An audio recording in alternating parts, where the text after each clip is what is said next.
is an initiatory tale in poetic prose of a man and a woman united by the desire for solitude and silence.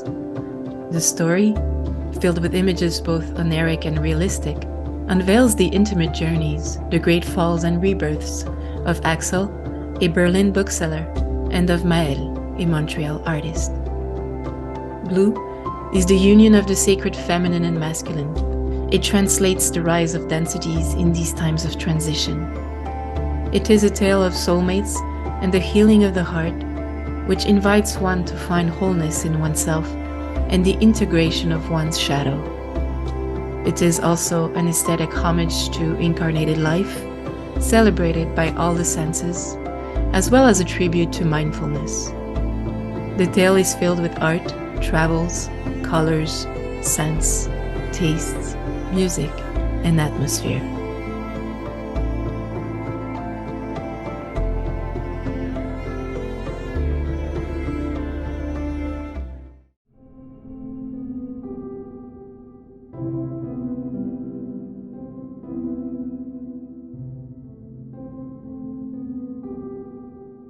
Maëlle believes she is in love with a tiger man who does not realize it.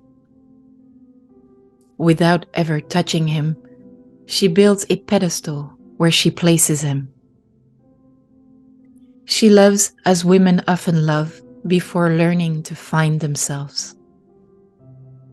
The cataclysmic obsession before achieving inner wholeness. A distraught passion. Insane, pure desire, entangled with intensity, expectations, and demands. The fusion that ties up is the only known model to her. She crumbles as she moves forward, with her transient heart locked in a panzer. No one has discovered that she is dead inside.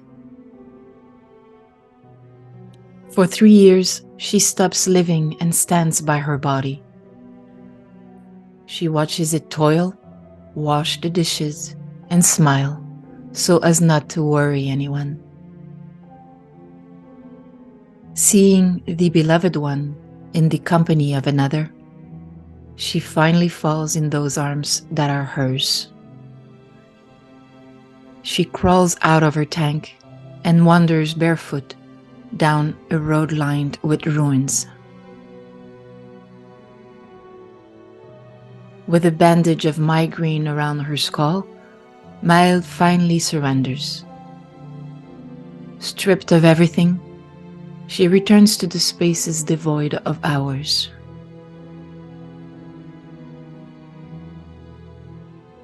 The one who did not care for her unknowingly offers her the greatest gift of a lifetime. It gives her the opportunity to find herself. He offers the sublime breakdown, the precipitous death of the self in the higher self. Eternity is not too much in order to achieve this. The death of her heart is that of acquired knowledge, certainties about everything. As she no longer knows anything, she must redefine, and the secret is to refrain from it. There are things, beings, and the names we give them, and then there is the incarnation of their living presence. It is only for this that she returns from the dead.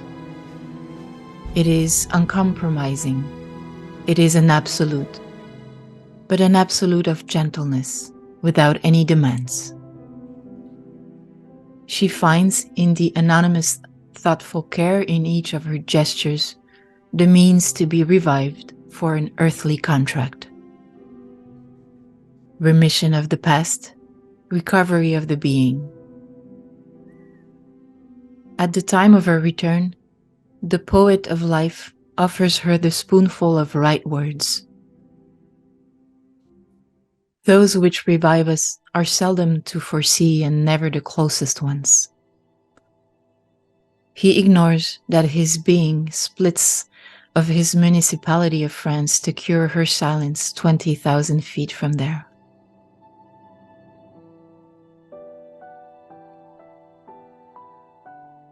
Maëlle diffuses the grenade of a need. From this beggar's love, she returns naked and dresses now in the royal blue of her soul. Beginning of the days of celibacy. Very few men browse her body because it no longer exists. You have to be a clairvoyant to see a woman of ice on a white background of snow. Then, freed from the transparencies, the sharp air of her independence captures them to better reject them on the cement of her heart. Clinically disengaged. She looks around her and has to face the obvious. She no longer finds anything equal to her new strength. An unthinkable strength, a real force of water. All she hears is the beating of hearts in the deluge of the world. Men and women hungry for attention. Those who go looking for their love as one looks for a meal. Beggars who float in the vastness of absence to themselves. For thoughtfulness, they have no time. Too busy looking for a nearby raft of love. Countries of only one being, they form nations of solitude. Saddened by their constant forgetting of oneself in the search for the other, wearied by the denial of the desperate swimmers, Maëlle withdraws from her loved ones and lovers. A mute withdrawal, a silky dodge under the palm of their hands, a cat that flees avidity for a nap in the sunlight.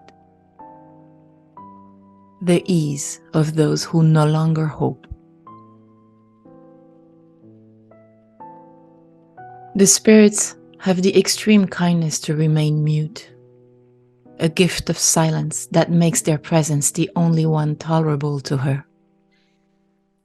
She recognizes the friend in those who do not colonize, those who leave a galaxy of emptiness between her and them, to take a bath of stars and wander in space. She can only stand a runway where the stars land for an 1-hour visit. Air, give her some air, silence and time. That's all she steals for herself. In order not to hurt the beings whose drownings exhaust her, she erases herself from frolics in spring's breeze. She is moved by the songs of Billie Holiday. Lady Day reminds her of her past as a beggar. Like in front of old pathetic photos, she laughs at the old obsessions. The compassion of a centenarian. It is in her smiles from within that a force of water lies. Billie is the red flag that protects her from tributary loves.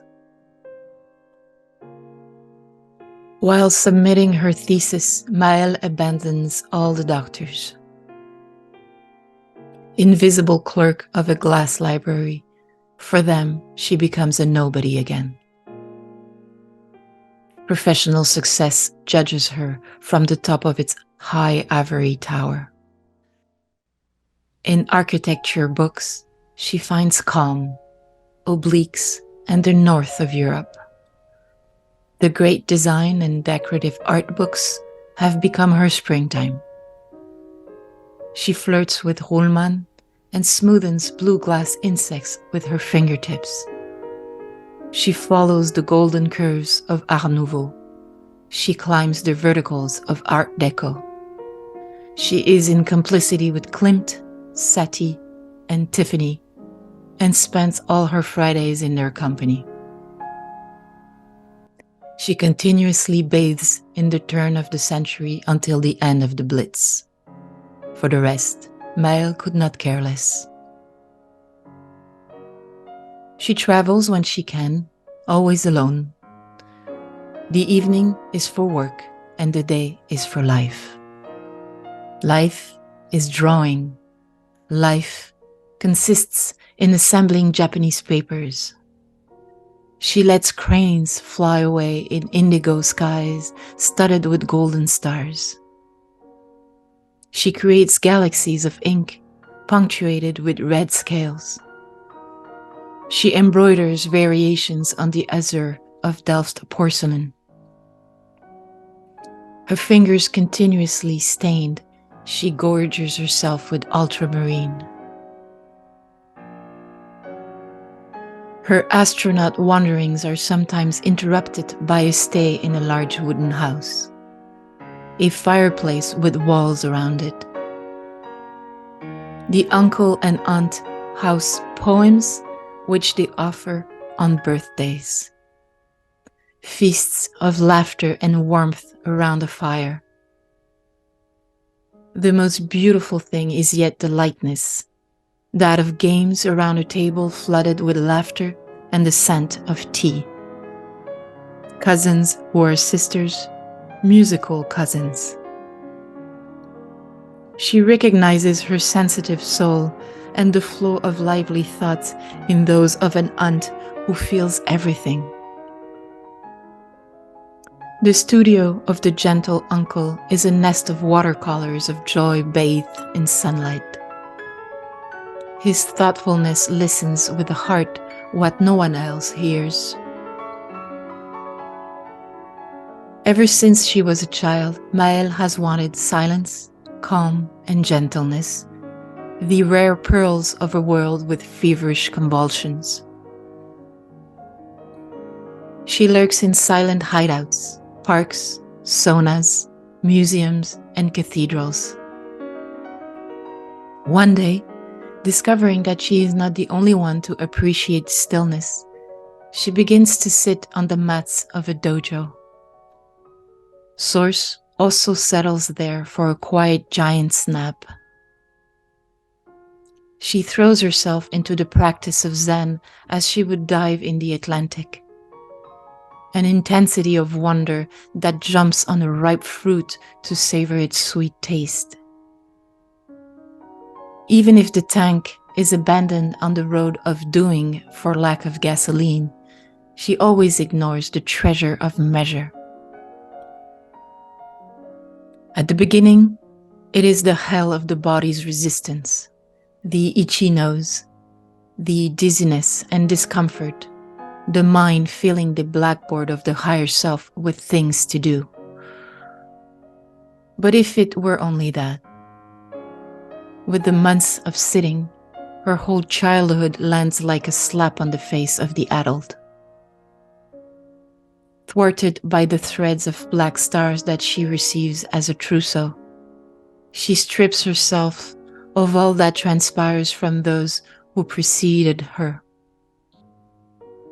Even if she has to wander the desert alone, she puts an end to the heaviness and curses. By concern of thoughtfulness, she will give birth to no one. If the devastating obsession has destroyed a part of the ego, there are still tons of bricks to erode. From sitting to sitting, the victim in the head broods, rethinks, and ruminates in her inner theater. A family tradition, she wants to run away with parental wings.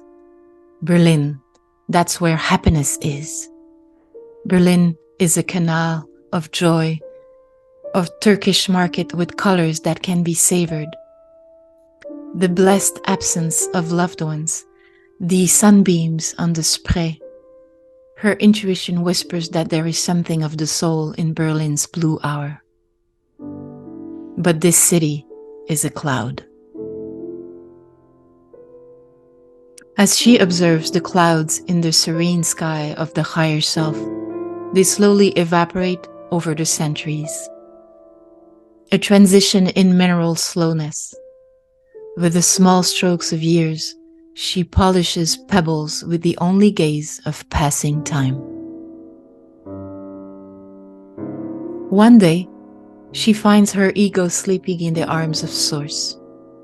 The peaceful naps never last for long. She knows that nothing is ever won in the relative world. The unbridled mind is the absinthe of the living. But the conscious presence to gestures as to thoughts softens her reality and welcomes her in her cloak of peace. Her masters are Mui, the Vietnamese maid, and the old gardener in the cemetery of Notre-Dame-des-Neiges. Maëlle contemplates them with the eyes of the heart. The thoughtful gestures that no one notices, the sublime, almost unknown to all. These two are in everything they do. Anonymous to the world, they are absolute presences and the Übermensch of Source.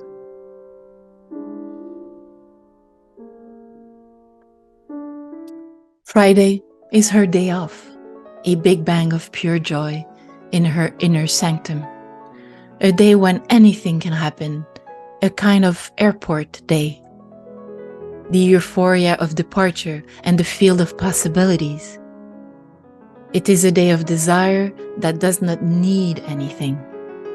A solar explosion floods the kitchenette. Her projects go astray, slippers on her feet. Contemplating the Mayan vases and the Edo lacquerware? Court the pine forest of the Japanese garden? Taste the blue hour, the healing blue, the blue of the Iznik tiles of the peace garden? She daydreams, then curls up in the nest of the duvet. An enjoyable remorse. Today's happiness is to remain here.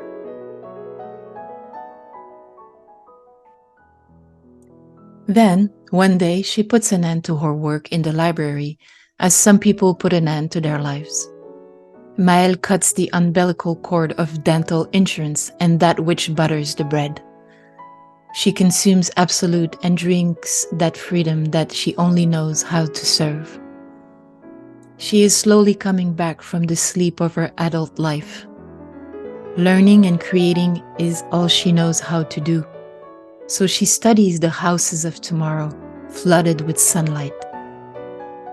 Maëlle is a digital nomad and writes short text a few hours a week.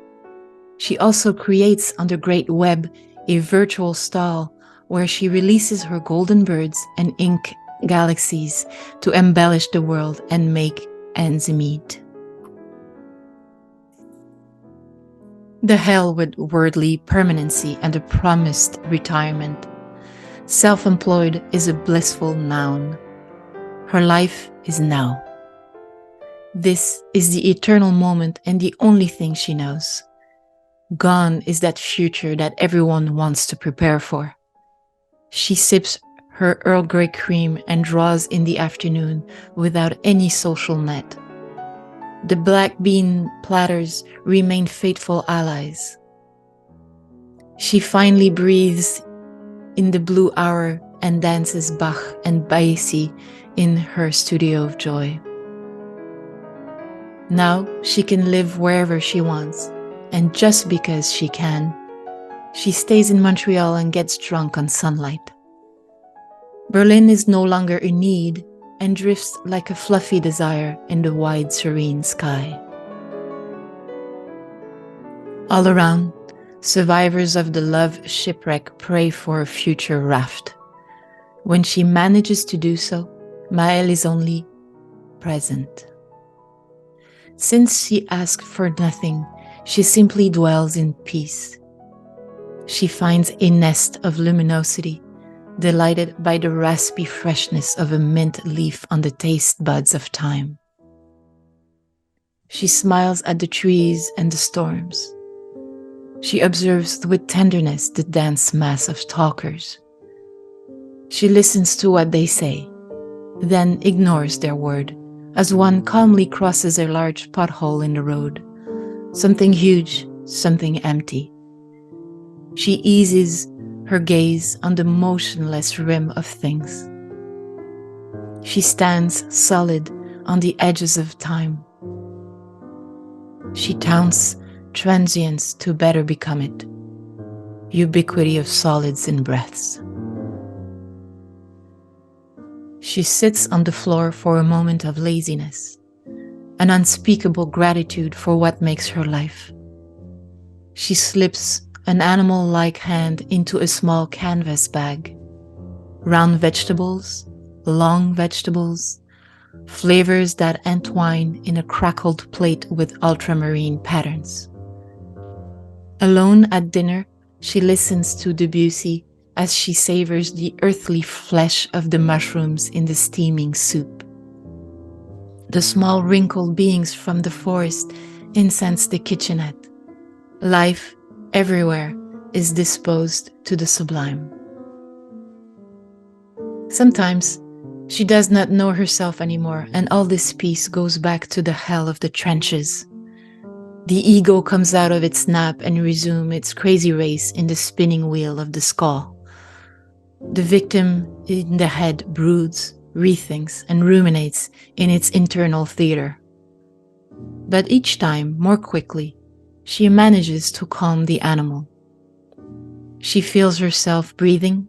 She laughs about her dramas and these hereditary things.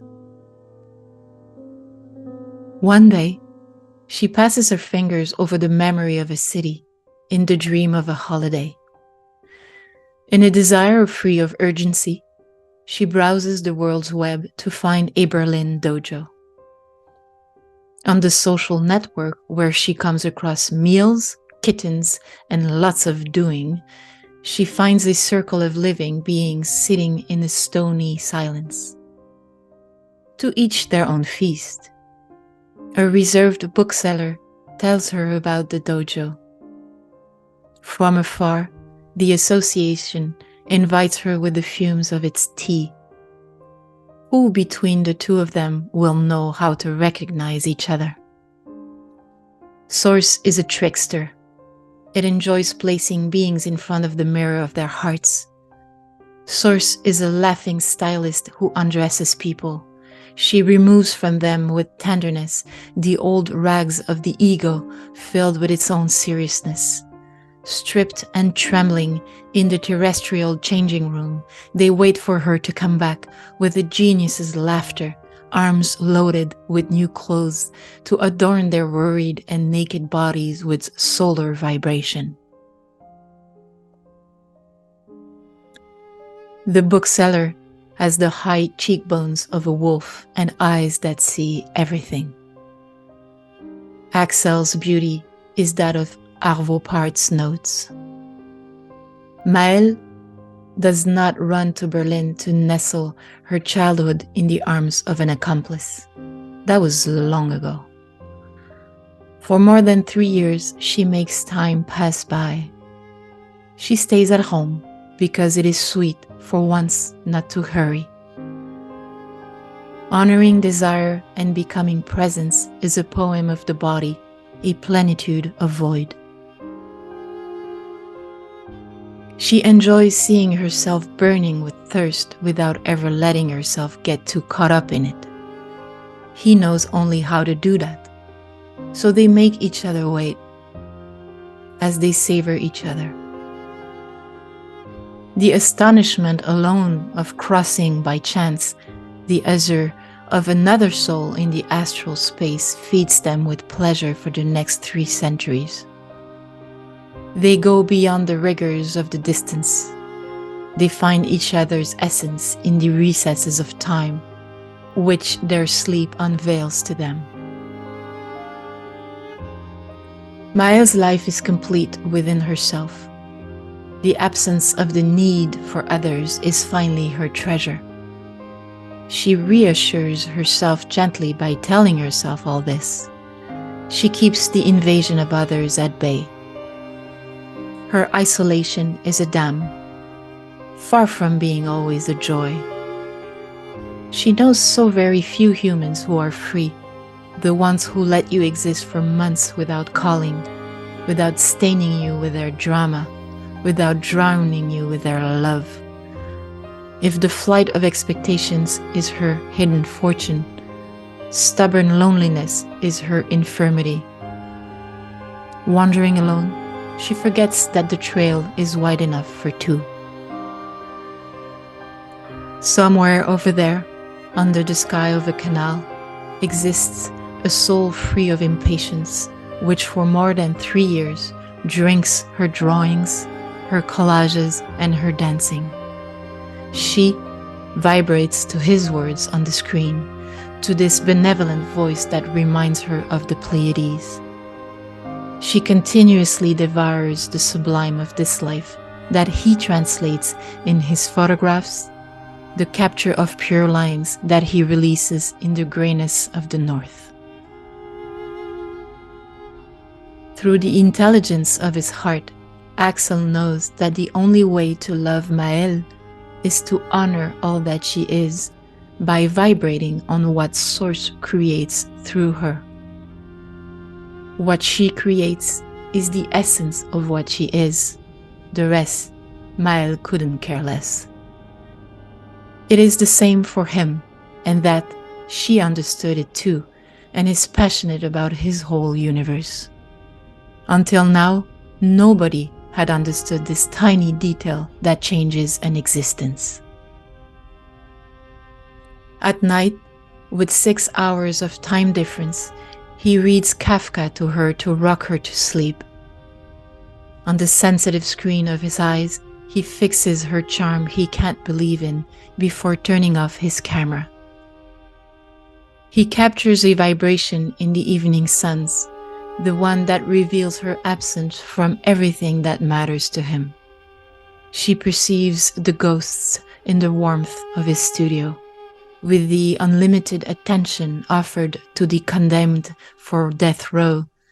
She receives the confessions of a childhood in apnea. They are facing each other as if facing the water of a well, reflecting the cosmos. Their utter thoughtfulness is what others call love.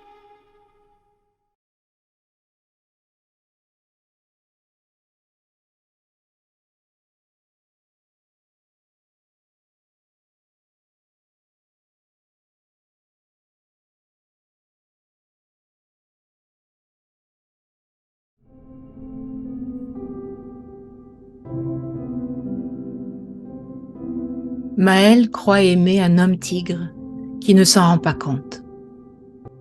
Sans jamais le toucher, elle bâtit un piédestal où elle dépose son inconnu. Elle aime comme aiment souvent les femmes avant d'apprendre à se trouver. L'obsession cataclysme avant la complétude en soi. Une passion affolée, aliénant le désir pur d'intensité, d'attente et de demande. La fusion qui garrotte est son seul modèle connu. Elle s'effrite en avançant, le cœur transi dans un panzer. Personne n'a découvert qu'elle est morte au-dedans. Pendant 3 ans, elle cesse de vivre et reste debout près de son corps. Elle le regarde trimer, faire la vaisselle et sourire pour n'inquiéter personne. En voyant l'adoré en compagnie d'une autre, elle chute enfin dans des bras qui sont les siens. Elle rampe hors de son tank et erre pieds nus sur une route bordée de ruines. Un bandage de migraine autour du crâne, Maëlle se rend enfin. Dévalisée de tout, elle retourne aux espaces sans heure. Celui qui ne l'a pas connue lui fait, sans le savoir, le plus grand don d'une vie. Il lui donne l'occasion de se trouver elle-même. Il offre la faillite sublime, la mort précipitée du soi en soi. L'éternité n'est pas de trop pour y arriver. Le décès de son cœur, c'est celui des connaissances acquises, des certitudes surtout. Comme elle ne sait plus rien, elle doit redéfinir, et le secret est de s'en abstenir. Il y a les choses, les êtres et le nom qu'on leur donne. Et puis, il y a l'incarnation de leur présence vive. Ce n'est que pour celle-ci qu'elle revient d'entre les morts. C'est sans compromis, c'est de l'absolu, mais de l'absolue douceur, sans aucune exigence. Elle trouve dans le soin anonyme de chacun de ses gestes de quoi renaître pour un contrat terrestre. Rémission du passé, convalescence de l'être. Au moment du retour, le poète du vivant lui donne la béquille de mots justes. Ceux qui ravitaillent sont rarement à prévoir et jamais les plus proches. Il ignore que son être se dédouble de sa commune de France pour penser du silence à 20 000 pieds de là. Maëlle désamorce la grenade d'un besoin. De cet amour quémandeur, elle revient dénudée et se rhabille maintenant du bleu royal de l'âme. Début des jours de célibat. Peu d'hommes parcourent son corps parce qu'il n'existe plus. Il faut être médium pour voir une femme de glace sur un fond blanc de neige. Puis, libérée des transparences, l'air vif de son indépendance les capture pour mieux les rejeter sur le béton du cœur. Désengagement clinique. Elle regarde autour d'elle et doit se rendre à l'évidence. Elle ne trouve plus rien d'égal à sa force nouvelle, une force impensable, une vraie force d'eau. Elle n'entend plus que le battement des cœurs dans le déluge du monde. Des hommes et des femmes affamés d'attention. Ceux qui vont chercher leur amour comme on quête un repas. Des mendiants qui surnagent dans l'étendue d'absence à eux-mêmes. Pour la prévenance, ils n'ont pas le temps. Trop pris à rechercher un proche radeau d'amour. Nation d'un seul être, ils forment des peuples de solitude. Peinée par cet oubli constant de soi dans la recherche de l'autre, lassée par le déni des nageurs affolés, Maëlle se retire des proches et des amants. Un effacement muet, une esquive soyeuse sous la paume de leurs mains, un chat qui fuit l'avidité pour une sieste au soleil. L'aisance de ceux qui n'espèrent plus. Les mânes ont l'extrême obligeance de demeurer muets, un cadeau de silence qui fait de leur présence la seule qui lui soit tolérable. Elle reconnaît l'ami dans ceux qui ne colonisent pas, ceux qui laissent entre elle et eux une galaxie de vide pour prendre un bain d'étoiles et errer dans l'espace. Elle ne supporte qu'une piste d'atterrissage où seuls les astres se posent pour une visite d'1 heure. De l'air, faites-lui de l'air, du silence et du temps. C'est tout ce qu'elle se vole. Pour ne pas heurter les êtres aux noyades qui l'épuisent, elle s'efface des ébats dans la brise du printemps. Elle s'émeut du chant d'écorchés vives de Billie Holiday. Lady Day lui rappelle son passé de mendiante. Comme devant de vieilles photos navrantes, elle rit des anciennes obsessions. Une compassion de centenaire. C'est dans ses sourires du dedans que gîte une force d'eau. Billie est la sirène d'alarme qui la met à l'abri des amours tributaires. En déposant sa thèse, Maëlle délaisse tous les docteurs. Commis invisible d'une bibliothèque de verre, pour eux, elle redevient personne. La réussite sociale la toise d'une haute tour d'ivoire. Au sein des livres d'architecture, elle trouve le calme, les obliques et le nord de l'Europe. Les grands livres de design et d'art décoratif sont devenus ses printemps. Elle flirte avec Ruhlmann et lisse du bout des doigts des insectes de verre bleu. Elle suit les courbes dorées de l'art nouveau. Elle grimpe les verticales de l'art déco. Elle est de connivence avec Klimt, Satie et Tiffany et passe en leur compagnie tous ses vendredis. Elle baigne en continu dans un tournant de siècle jusqu'à la fin du Blitz. Le reste, Maëlle s'en fout. Elle voyage quand elle peut, toujours en solitaire. Le soir, c'est le travail et le jour, c'est la vie. La vie, c'est dessiner. La vie consiste à assembler des papiers japonais. Elle laisse des grues s'envoler dans des ciels indigos constellés d'étoiles d'or. Elle crée des galaxies d'encre ponctuées d'écailles rouges. Elle brode des variations sur l'azur des porcelaines de Delft. Les doigts tachés en continu, elle se gave d'outre-mer. Son errance d'astronaute s'interrompt parfois pour un séjour dans une grande maison de bois. Un feu de foyer avec des murs autour. L'oncle et la tante abritent des poésies qu'ils offrent au jour d'anniversaire. Festin de rire et de chaleur autour d'un feu de cheminée.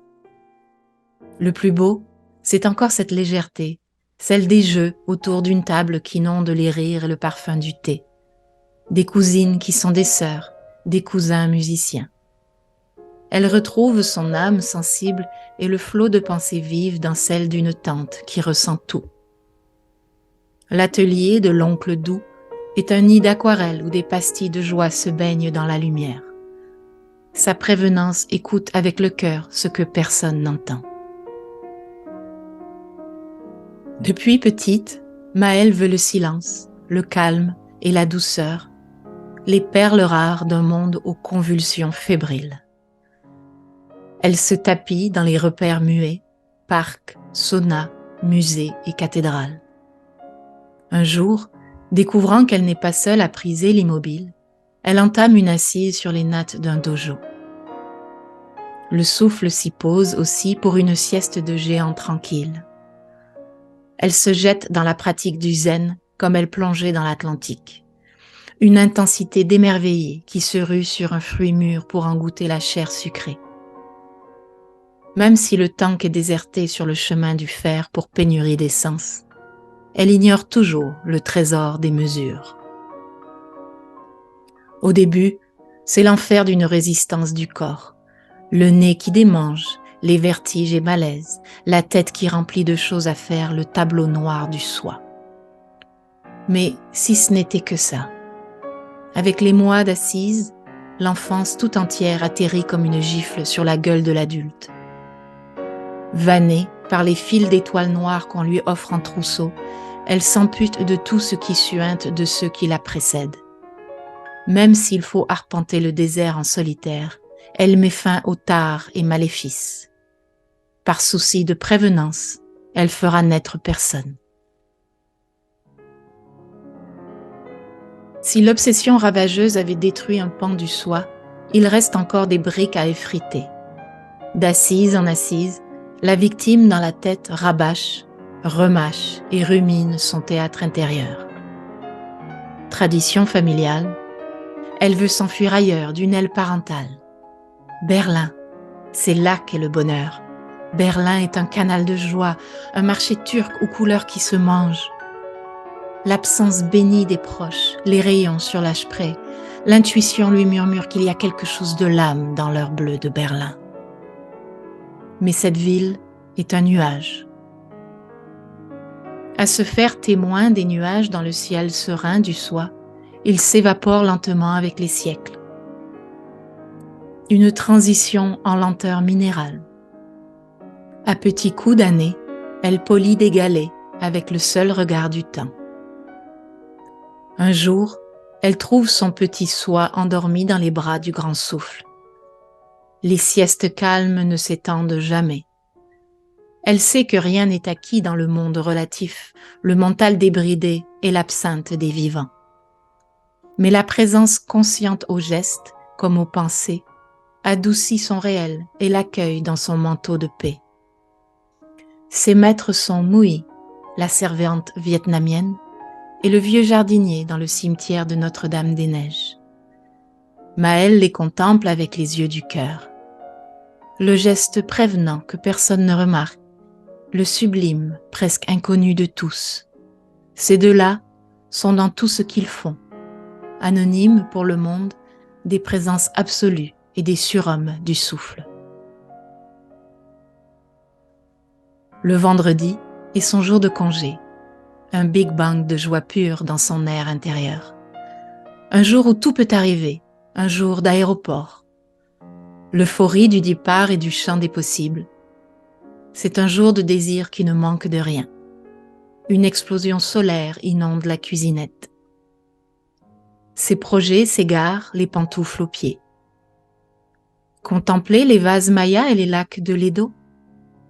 Courtiser la pinède du jardin japonais. Aller goûter leur bleu, le bleu guérisseur, le bleu des tuiles d'Iznik au jardin de la paix. Elle rêvasse, puis se love dans le nid de la couette. Un remords jouissif, le bonheur d'aujourd'hui, c'est de rester ici. Puis, un jour, elle met fin à son travail en bibliothèque, comme certains mettent fin à leur jour. Maëlle tranche le cordon ombilical de l'assurance dentaire et ce qui beurre les épinards. Elle mange de l'absolu et boit cette liberté qu'elle ne sait que servir. Elle revient peu à peu du sommeil de sa vie adulte. Apprendre et créer est tout ce qu'elle sait faire. Alors elle étudie les maisons de demain, inondées de ce soleil plein sud. Maëlle est nomade numérique et rédige des textes courts quelques heures par semaine. Elle crée aussi sur la grande toile un étal virtuel où elle relâche ses oiseaux d'or et ses galaxies d'encre pour embellir le monde et joindre les deux bouts. Au diable la permanence du monde et la retraite promise. Travailleuse autonome est un nom jouissif. Sa vie est maintenant. C'est l'instant éternel et la seule chose qu'elle sait. Fini cet avenir que tous veulent préparer. Siroter son Earl Grey crème et dessiner l'après-midi sans plus aucun filet social. Les platées de fèves noires restent des alliés fidèles. Elle respire enfin pendant l'heure bleue et danse Bach et Basie dans son studio de joie. Maintenant, elle peut vivre où elle veut et, juste parce qu'elle le peut, elle reste à Montréal et se saoule de lumière. Berlin n'est plus un besoin et glisse comme un désir dufteux dans le grand ciel serein. Tout autour, les rescapés du naufrage prient pour un radeau à venir. Quand elle y parvient, Maëlle n'assiste qu'au présent. Puisqu'être ne demande rien, elle demeure simplement. Elle trouve un nid de lueur, ravie de la fraîcheur râpeuse d'une feuille de menthe sur les papilles du temps. Elle sourit aux arbres et aux tempêtes.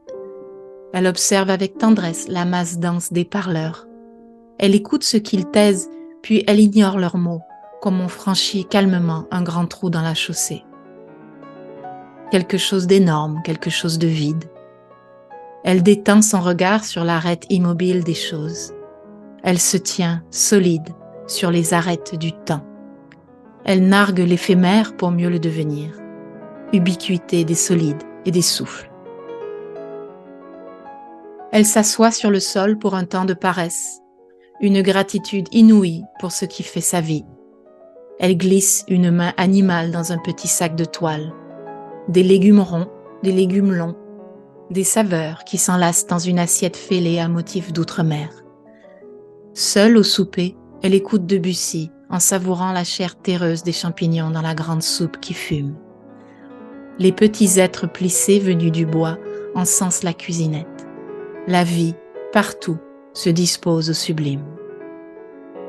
Parfois, elle ne se connaît plus et toute cette accalmie repart au diable des tranchées. Le soi sort de sa sieste et reprend sa course folle dans la roulette du crâne. La victime dans la tête rabâche, remâche et rumine son théâtre intérieur. Mais chaque fois plus rapidement, elle parvient à calmer l'animal. Elle se sent respirer, elle rigole de ses drames et de ses choses héréditaires. Un jour, elle passe son doigt sur le souvenir d'une ville, sur le rêve d'une vacance. Dans un désir libre d'urgence, elle parcourt la toile du monde pour trouver un dojo berlinois. Sur le réseau social où elle croise des repas, des chatons et du fer, elle trouve un cercle de vivants assis dans un silence de pierre. À chacun son festin. Un libraire réservé lui parle du dojo. De loin, l'association l'invite à ses vapeurs de thé. Qui des deux saura les reconnaître? Le souffle est un farceur. Il s'amuse à placer les êtres face au miroir du cœur, Le souffle est un styliste hilar qui déshabille les gens. Il leur ôte avec tendresse les vieux haillons du soie trop plein de son sérieux. Déplumés et tremblants dans la cabine terrestre, ils attendent qu'il revienne dans un rire de génie, les bras chargés d'étoffe, pour parer de vibrations solaires leur chair inquiète et nue. Le libraire a des pommettes de loup et des yeux qui voient tout. La beauté d'Axel est celle des notes de perte. Maëlle n'accourt pas à Berlin pour nicher son enfance dans les bras d'un complice. Ça, c'était bien avant. Pendant plus de 3 ans, elle fait passer le temps. Elle reste à la maison, car il est doux pour une fois de ne pas se ruer. Honorer le désir et devenir présence est un poème du corps, une plénitude du vide. Elle aime se voir brûler de soif, sans trop jamais s'y laisser prendre. Lui, il ne sait faire que ça. Alors, ils se font attendre, comme on se savoure. L'étonnement seul de croiser par hasard l'azur d'une autre âme dans l'espace sidéral les nourrit de plaisir pour les 3 prochains siècles. Ils vont par-delà les rigueurs de leur éloignement. Ils retrouvent leur essence dans les interstices du temps que le sommeil révèle. La vie de Maëlle est complétude en soi. L'absence du besoin d'autrui est enfin son trésor. Elle se rassure gentiment en se disant tout ça. Elle tient à distance l'envahissement des autres. Son isolement est une digue, loin d'être toujours une joie. Elle connaît si peu d'humains libres, ceux qui vous laissent exister pendant des mois sans appeler, sans vous souiller de leur drame, sans vous noyer de leur amour. Si la fuite des attentes est sa fortune cachée, la solitude butée est son infirmité. À pérégriner seule, elle oublie que la piste est assez large pour 2. Il existe là-bas, sous le ciel d'un canal, une âme libre d'impatience qui pour plus de 3 ans boit ses dessins, ses collages et ses danses. Elle vibre à ses mots sur l'écran, à cette voix bienveillante qui rappelle les Pléiades.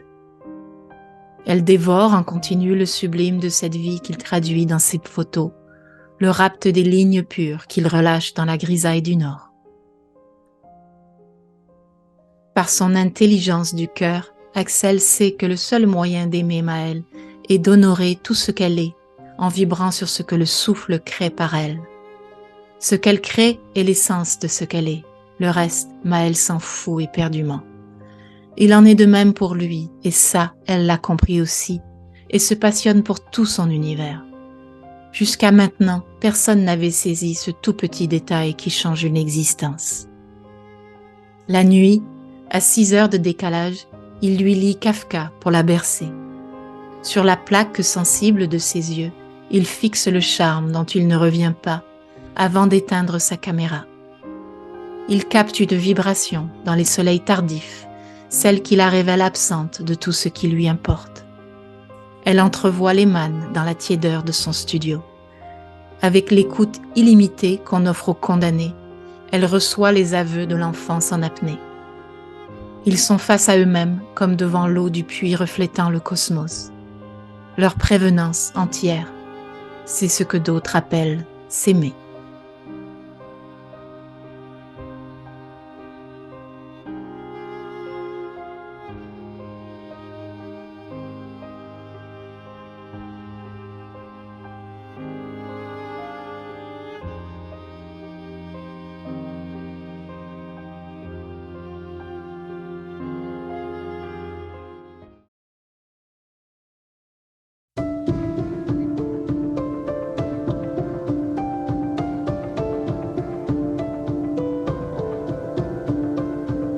Bleu est un récit initiatique en prose poétique qui met en scène un homme et une femme que le désir de solitude et de silence unit. Le récit, rempli d'images à la fois oniriques et réalistes, dévoile le cheminement intime, les grandes chutes et les envols d'Axel, un libraire berlinois, et de Maëlle, une artiste montréalaise. Bleu, c'est l'union du féminin et du masculin sacré. C'est l'histoire de l'ascension des densités en ces temps de transition. Un conte d'âme sœur et de guérison du cœur qui invite à trouver la complétude en soi et l'intégration de l'ombre. C'est aussi un hommage d'esthète à la vie incarnée, célébrée par tous les sens, ainsi qu'à la pleine conscience. Le récit est rempli d'art, de voyages, de couleurs, de parfums, de saveurs, de musique et d'ambiance.